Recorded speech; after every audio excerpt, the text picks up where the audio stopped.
ಇವತ್ತು ನನ್ನ ತೋಟದಲ್ಲಿ ಹಸುಗಳಿದೆ, ಇವತ್ತು ಹಾಲು ಕರಿತೀನಿ. ಬಟ್ ಮೊದಲು ಕೊಡ್ತಾ ಇದೆ ಹೊರಗಡೆಗೆ, ಡೈರಿಗೆ ಆಗ್ತಾ ಇದೆ. ಬಟ್ ಈಗ ಕಟ್ ಮಾಡ್ಬಿಟ್ಟೆ. ಯಾವಾಗ ಅಲ್ಲಿ ನಡೆಯುವಂತ ಕೆಲವು ಈಗ KMF ಅಂತ ಹೇಳ್ತೀವಿ. What is KMF? Karnataka milk federation ಅಲ್ವಾ? ಅವರು ಆಕ್ಚುಲಿ ಕರೆಕ್ಟ್ ಆಗಿ ಅವ್ರಿಗೂ ರೈತರಿಗೂ ಡೈರೆಕ್ಟ್ ಲಿಂಕ್ ಇಲ್ಲ. ಮಧ್ಯದಲ್ಲಿ ಅದನ್ನ ಇಟ್ಟಿರ್ತಾರೆ ಅವನ ಒಂದು ಊರಲ್ಲಿ ಅಂತ. ಇದನ್ನ ನಾನು ಆಕ್ಚುಲಿ ಹೇಳ್ತಾ ಇರೋದು ನನ್ನ ತೋಟ ಇರೋದು ಕೆಂಪಾನುಂಡಿಲಿ, ನರಸೀಪುರ ರೋಡ್ ಅಲ್ಲಿ.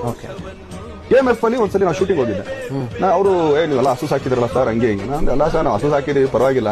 ಬಟ್ ನಾನು ಹಾಲು ಮಾರ್ತೀನಲ್ಲ ಸರ್, ನೀವೇನ್ ಸರ್ ಹಂಗಾರೆ ರೈತರ ಹತ್ರ ತಗೊಳಕ್ ಇಷ್ಟು ತಗೊಳ್ತೀರಾ, ಹೊರಗಡೆ ಇಷ್ಟು ಮಾಡ್ತೀರಾ, ನಮ್ಮಲ್ಲಿ ಹಾಲಿಗೆ ರೇಟ್ ಇಲ್ಲ ದರ್ಶನ. ನಾವು ರೇಟ್ ಜಾಸ್ತಿ ಮಾಡಿದ್ವಿ. ಯಾವಾಗ ಮಾಡಿದ್ರು?